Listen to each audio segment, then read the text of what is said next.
The Super Falcons record-breaking 10th Women's African Cup of Nations Wafcon title may be on the track as the Confederation of African Football begins a formal investigation into player eligibility following a protest filed by the Moroccan Football Federation. Clergy news crew was on the streets of Abuja to get reactions of Nigerians on the implication of the ongoing review over the alleged nationality controversy. The complaint, which was reportedly submitted just hours before the thrilling final in Rabat, raises questions over the eligibility of Nigerian defenders Ashley Plumte and Michel Alozie. Morocco, who fell 3-2 to Nigeria in a fiercely contested final, is alleging inconsistencies in the national documentation of the two players, which has triggered urgent legal review, which may result in the Nigerian team being penalized if the allegations are found to be true. Although there is no instance where a FIFA World Cup trophy has been officially taken back from the winning team due to irregularities, this is however possible if the circumstance is incredibly severe. FIFA has the authority to revoke title and trophy on issues relating to widespread match fixing, drug use, or other significant misconduct. In many cases, FIFA may impose other penalties such as points deductions, fines, or suspensions rather than taking back the trophy. Speaking with Nigerians on the streets of Abuja, majority were of the opinion that regardless of whether the cup is withdrawn or not, the team played well and so the reward should not be withdrawn, while others said it should be withdrawn. Because the cups is the prize. I feel like it's the center of everything. Understand? Okay, the cup is just like a sign that it's just a sign, but the price that comes with the cup is the 150 million. So if the cup is being withdrawn, the 150 million, whatever, should be withdrawn as well. We Nigerians, some of our players is playing in Europe, and they have nationalized in that country, and they are our people. Most part of the sport, they are doing it, those type of things.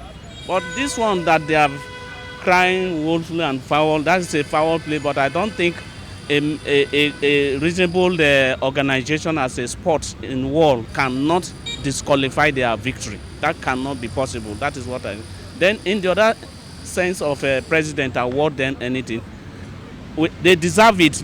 They should leave the 150 million naira for them because they try.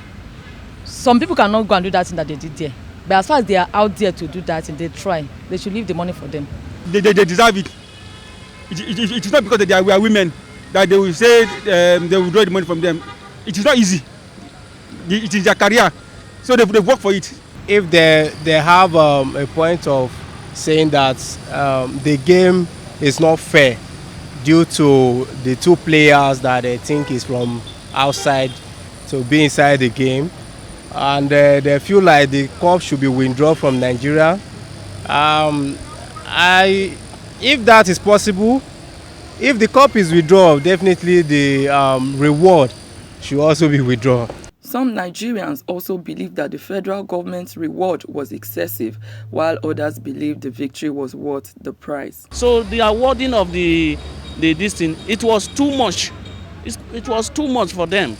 How you give each person 3-bedroom flats is enough, and then including with 100, if we convert that money to be, it's 150 million per one. And where can we get? Are we going to borrow money to sponsor this type of things, or what are we going to do with that type of money? But we are okay, we are happy with them. It's not too much. Those girls deserve it. Before they are giving men, whether they did or not, men are eating from that football. Now it's women's turn to eat. Whether they deserve it or they thought, for me, they deserve it to eat their money. Compared to what I see other countries get, no. I feel like Nigeria is even one of the country that doesn't pay their players well. You understand? So I don't think it's too much. It's not too much because of the pride they brought to the country. Is it easy? Other country went there for the same match, but they were able to pick the cup. Let me say, they tried their best. They use all of their heart to play, unlike the Super Eagles. I don't think it's expensive because right now, currently, the Naira doesn't have any value. You understand? And convert that to dollars is not, you know. So, and if you compare it to players that they pay outside country, they pay them more than that amount. So I don't think it's a much amount. The Super Falcons team members are also celebrated in their various states, as this is a major victory for Nigerian sport lovers. Abiola Alafe reporting for Clergy News. Meanwhile, the international chairman of the African Democratic Congress, ADC, Senator David Mark, says the party under his watch will not tolerate candidate imposition, anti-party activities and other forms of indiscipline. Mark made this known in his remark at a National Executive Committee meeting of the party in Abuja. The interim chairman also pledged to serve the party with integrity, transparency, courage, and vision. Mark acknowledged the patriotism, sacrifice, and dedication of the outgoing national chairman, Chief Ralph Nwosu, and his team, who he lauded for building the ADC over the years and for relinquishing party leadership in the interest of the country. He also commended all party leaders and loyal members who contributed to the party's growth, assuring them that his leadership would be fair and just. Zero tolerance for anti-party and any form of indiscipline. The general has spoken. You are either in ADC or you are not in ADC. There is no midway in this business. And those who are not with us, we will not carry them along. We shall revise our grassroots leadership structures to reflect modern realities. From the polling units upwards, up to the national level, every organ will be re-energized. The recent street renaming exercise in Lagos State has sparked controversy, particularly with the replacement of Igbo associated names with Yoruba ones. This move has been criticized for its perceived ethnic undertones, with some viewing it as an attempt to erase the contributions of non-Yoruba communities, especially the Igbo, from the city's history. The report. The recent street naming exercise in Lagos State has sparked controversy, particularly with the replacement of Igbo associated names with Yoruba ones. This move has been criticized for its perceived ethnic undertones, with some viewing it as an attempt to erase the contributions of non-Yoruba communities, especially the Igbos, from the city's history. The renaming of streets like Imo Eze Street to Layowola Olua Street and George Street to Daddy Shoki Street has raised concerns about the lack of public consultation and the potential distortion of Lagos' historical identity. Some residents have expressed dismay over the disproportionate number of streets previously with Igbo names being affected by the name change, sparking fears of ethnic erasure.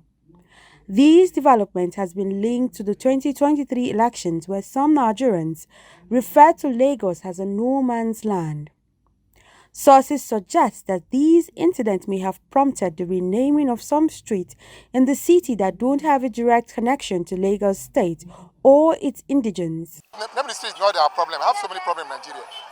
Do you understand? We have so many problems. Look at the road, look at constant lights, water. Are the masses getting that thing from the local government? They're not doing well.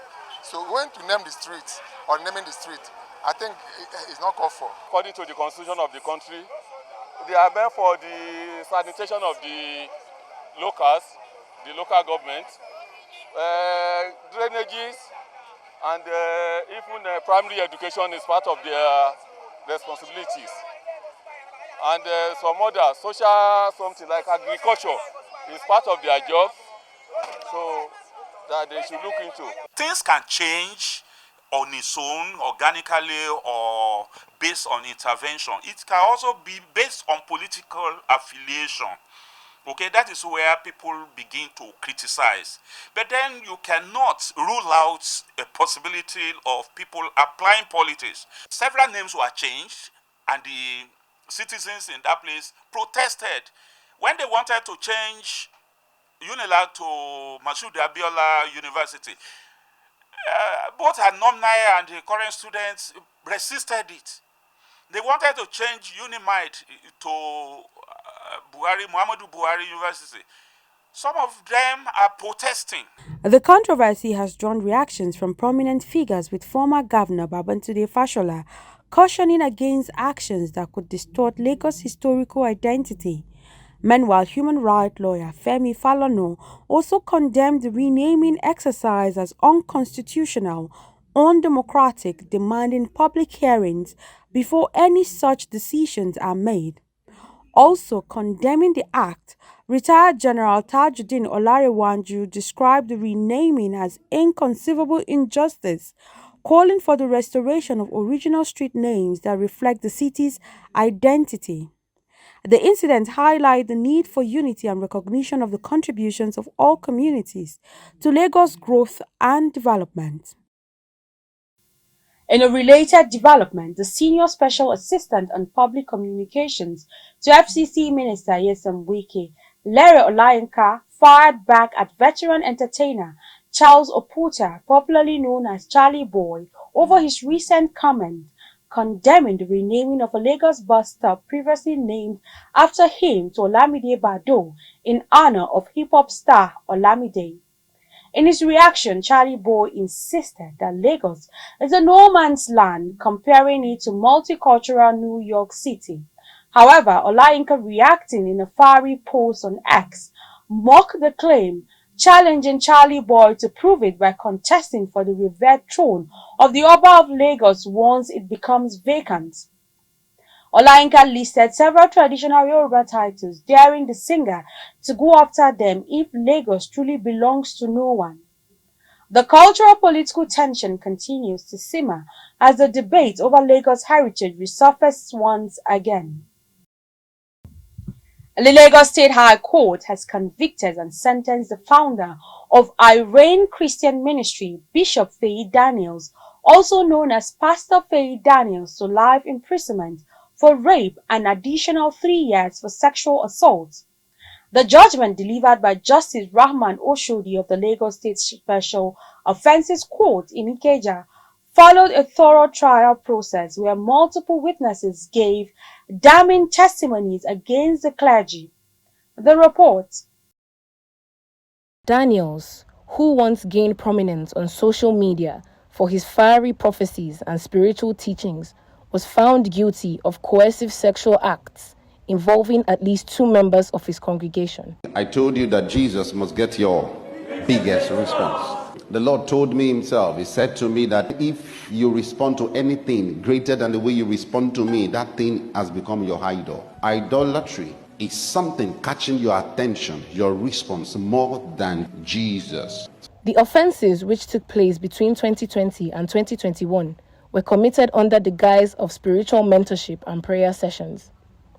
According to court documents, the first incident occurred in June 2020 when a 23-year-old assistant pastor was invited to Daniel's Lekki residence under the pretense of prayer. The victim, in WhatsApp messages presented during the trial, testified that Daniels raped her twice that night. In a similar incident, a 19-year-old church member accused Daniel of sexually assaulting her during a private session in his Ikeja church office in 2021, adding that the pastor forcefully touched her in an inappropriate way without consent. Though rape was not established in this case, the act was deemed sexual assault under Lagos state law. The court also heard disturbing testimony regarding the church's internal culture, as one survivor recounted being ordered to strip naked as punishment for missing a church workers' meeting, a decision allegedly enforced by Daniels himself. Delivering a 324-page judgment, Justice Oshodi ruled that the prosecution had been proven the charges of rape and sexual assault beyond reasonable doubt, and emphasized that under Lagos State criminal law, rape, defined as sex without consent, carries a mandatory life sentence. According to the trial judge, the law also stipulates that any sexual act with any person under 18 is statutory rape, as minors cannot legally give consent. Despite the conviction, some loyal members of Irene Christian Ministry have insisted the judgment is unfair, claiming that Daniels is being persecuted for his political prophecies against the APC-led government. They further argued that his imprisonment should not disrupt the work of the ministry. Was arrested. He molested a lot of young girls in his church. Now the case is still in Alagbon, and Faye Daniels had the audacity to preach in church and use these children as his scapegoats. Now he has sued the victims. A case that is with Alagbon police station. He has the audacity to sue the victims. Now this is what is going on. We allow the abusers to have the upper hand. And the victims are re-traumatized and they're suffering. What's going on? What's going on? We're enabling perpetrators in this country. That is the reason why they think they are untouchable in this state. However, the court maintained that its ruling was based strictly on the evidence presented, including witness accounts, corroborative testimonies, and digital communication records. As part of the ruling, Daniel's name has been added to the Lagos State Sexual Offenders Register and is currently serving his sentence at the Kirikiri Custodial Facility in Lagos, as he will no longer be active in public ministry. You can follow up on latest events and happenings around you via social media platforms on Facebook, Instagram, and YouTube at Clergy News Dex, or via handle on X, formerly known as Twitter at Clergy Online. Thank you for watching. I am Florence Joshua. Bye for now.